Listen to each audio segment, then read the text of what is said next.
Hi, this is Jason Fry, the basement guy with Healthy Basement Concepts, and today I want to show you this homeowner just had this encapsulation done less than a month ago.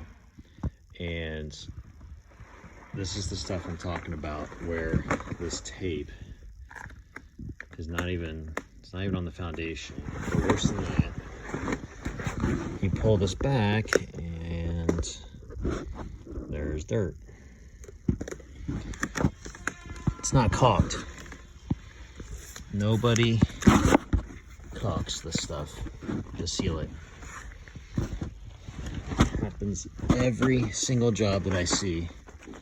And this whole thing, all the tape's falling off because the tape doesn't stick to concrete. And all that moisture is going to come up and over and get into the crawl space. Even if the tape were sealed, tape doesn't stop moisture and air. Thank you.